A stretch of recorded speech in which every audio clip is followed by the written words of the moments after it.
बिस्मिल्लाहिर्रहमानिर्रहीम। Dear aspirants, क्या हाल है? वेलकम टू एस्पायर प्रीक ऑनलाइन क्लासेस। आज हम डिस्कस करेंगे लेक्चर नंबर 8 और लेक्चर नंबर 8 के अंदर आज हम डिस्कस करेंगे सिस्टम और सिस्टम डेवलपमेंट या सॉफ्टवेयर डेवलपमेंट के जो फेजेस होते हैं उनकी आज हमारी डिस्कशंस हैं। ऑलरेडी हमने मेमोरी यूनिट्स और वो सारी चीज़ें डिस्कस कर ली।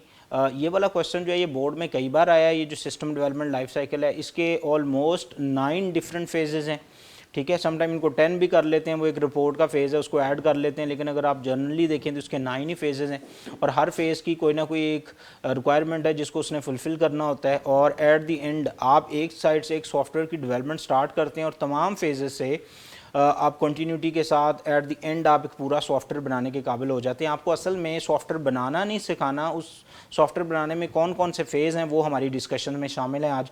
तो लेक्चर नंबर 8 के अंदर जो सबसे पहले हमारे पास डेफिनेशन है वो है जी सिस्टम क्या है, ठीक है। Don't confuse with computer system, ठीक है। सिस्टम का वर्ड जो है वो जैसे कंप्यूटर को भी सिस्टम कहते हैं बट उसको सिस्टम यूनिट कहते हैं, ठीक है।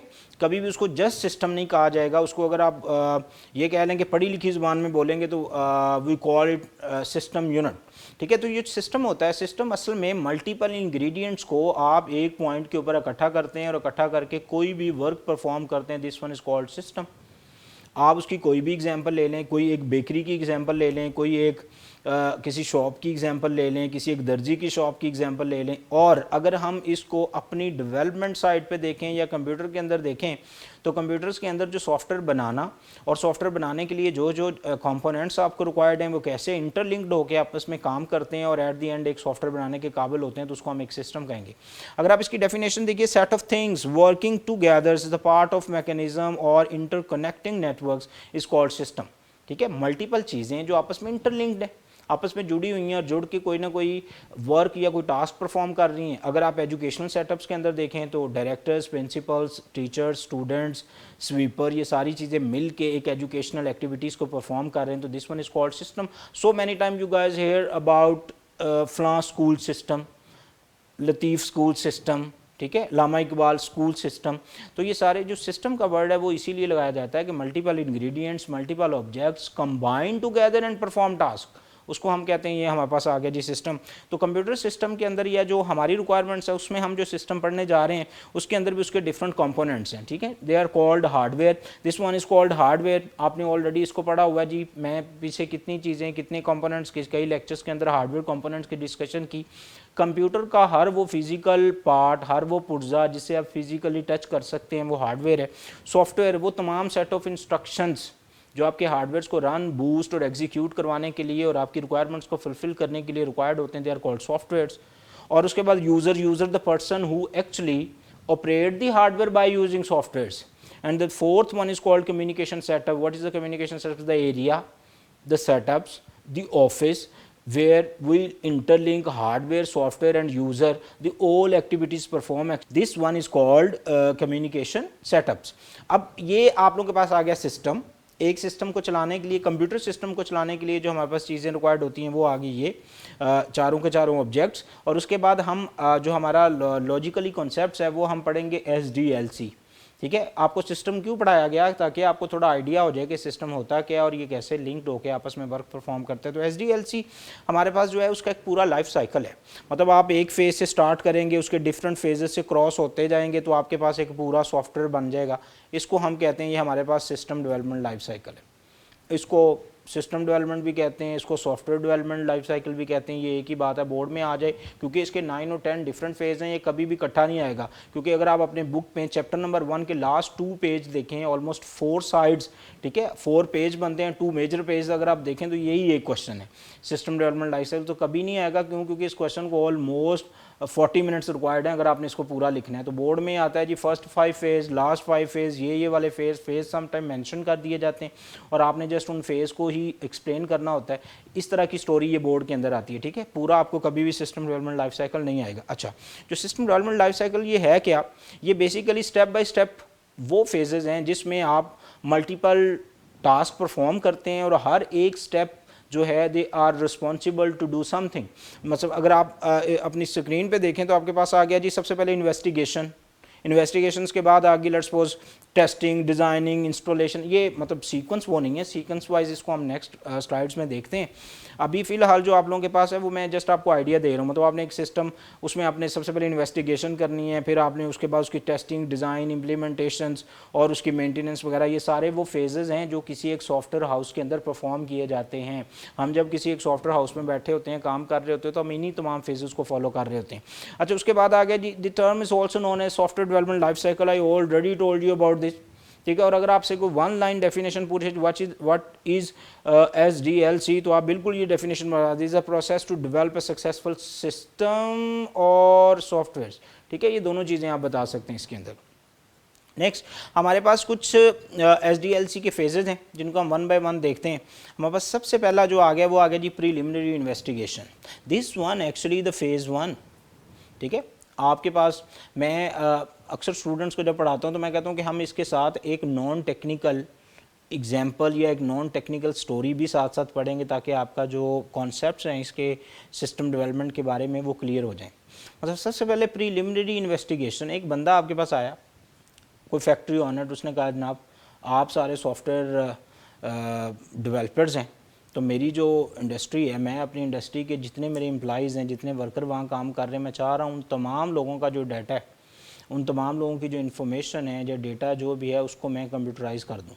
मसलन what is the data, data means उनकी अटेंडेंस, उनकी सैलरीज़, वो एब्सेंट होते हैं 2-3 एब्सेंट्स, तो सैलरी डिडक्ट हो जाए, वो कितने बजे आते हैं, कितने बजे जाते हैं, इसका रिकॉर्ड हो, उनकी मेडिकल जो फैसिलिटीज़ हैं वो हो, कौन से डिपार्टमेंट में कौन सा बंदा कैसे काम कर रहा है, हर एक यूज़र की एक आईडी है वो, ये सारी चीज़ें मुझे इंटीग्रेटेड वन पेज मुझे आउटपुट चाहिए जिस पर मैं अपने लैपटॉप पर बैठ के अपने तमाम वर्कर्स को ऑपरेट कर सकूँ और मुझे पता हो कौन सा बंदा किस डिपार्टमेंट में किस पोजीशन पे कितनी सैलरी पे काम कर रहा है और वो कब आ रहा है और कब जा रहा है और किस दिन नहीं आ रहा और किस दिन आ रहा है। ठीक है, तो ये सारी स्टोरी आप लोगों को, अच्छा ये सारी स्टोरी आपको उन्होंने बताई, तो आप उनकी क्वेश्चन, वो जो फैक्ट्री ओनर है, आप उसकी सारी बातें सुनेंगे और सारी बातें सुनने के बाद आपको मल्टीपल फेजेस इसके अंदर डिस्कस करने होते हैं।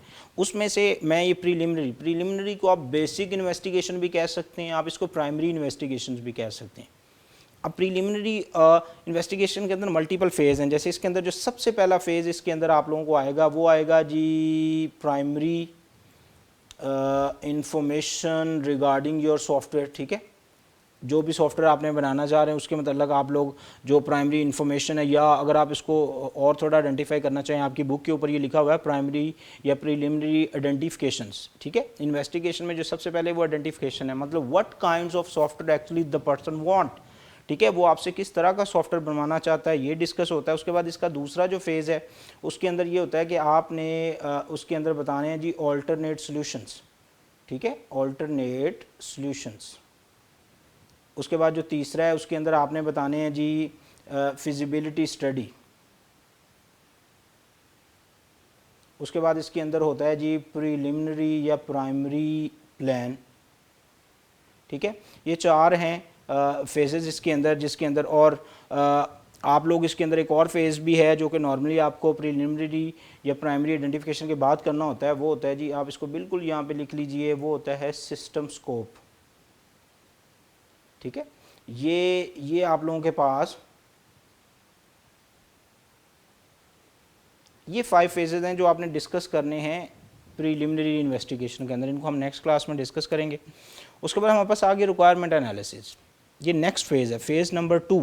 ठीक है, ये फेज़ नंबर 1 है, ये 1 के 5 फेज़ हैं। बुक के आप देखिए पेज जो SDLC का पहला पेज है उसके ऊपर, पहले पेज के ऊपर ये सारे लिखे हुए हैं।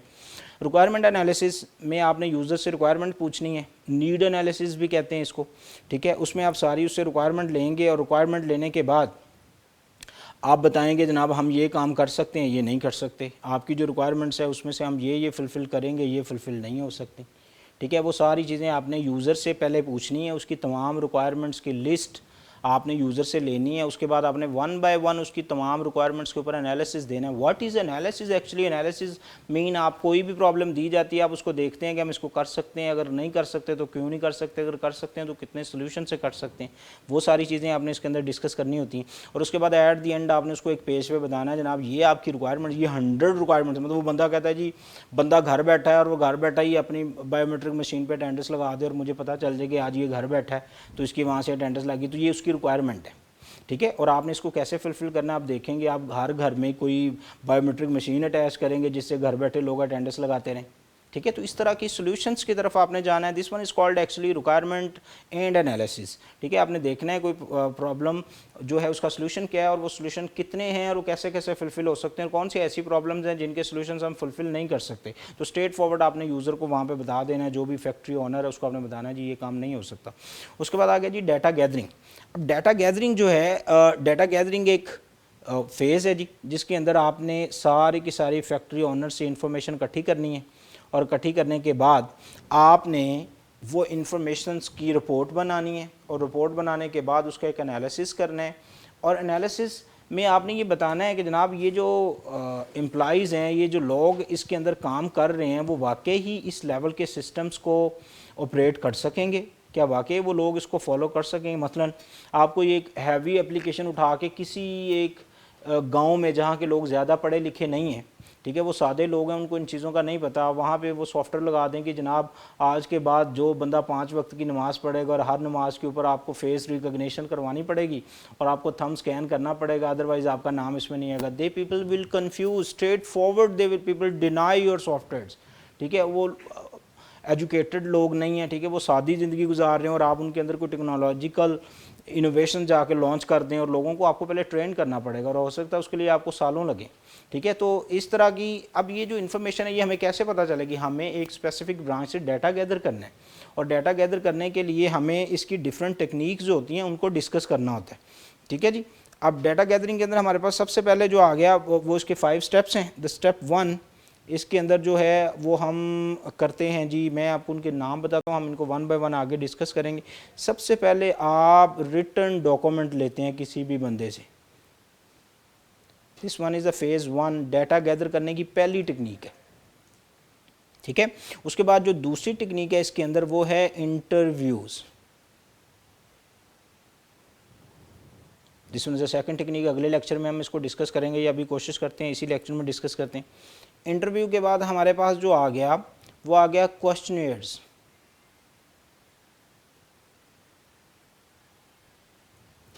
क्वेश्चनियर्स के बाद हमारे पास आ गई ऑब्जर्वेशंस और ऑब्जर्वेशंस के बाद हमारे पास जो 5th स्टेप है डाटा गैदर करने का वो होती है जी sampling. Some people called it sampling, sample sampling, you can say both of them, no problem at all. Sampling is also correct word, sampling is also correct word. तो ये हमारे पास जो सिस्टम डेवलपमेंट लाइफ साइकिल के ना वो phases हैं जो हम इसके अंदर पढ़ेंगे। उसके बाद हमारे पास जो अगला फेज़ है वो आ गया डाटा एनालिसिस एंड रिपोर्ट।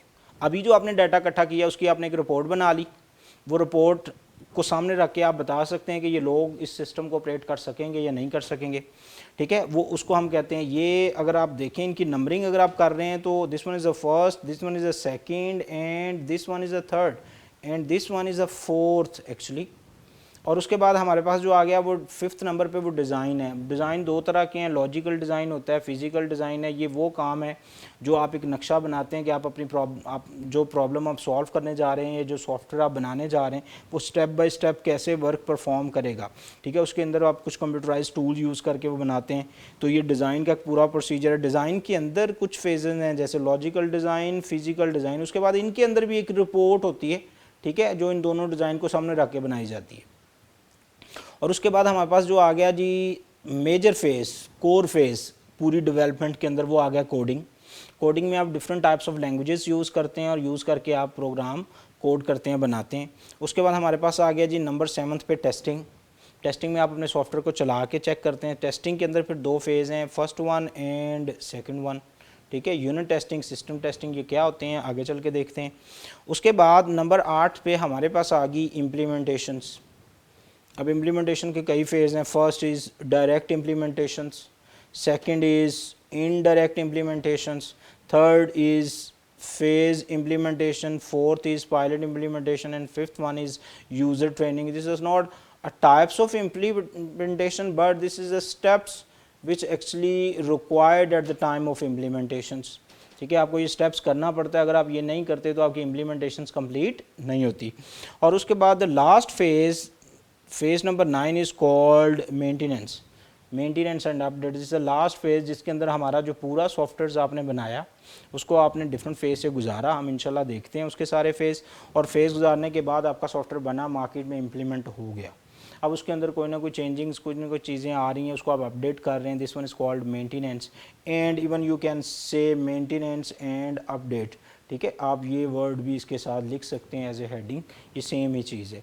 तो ये हमारे पास सिस्टम क्या था, आज के लेक्चर में हमने देखा सिस्टम क्या था, और उस लेक्चर्स के अंदर हमने सिस्टम के कंपोनेंट्स देखे।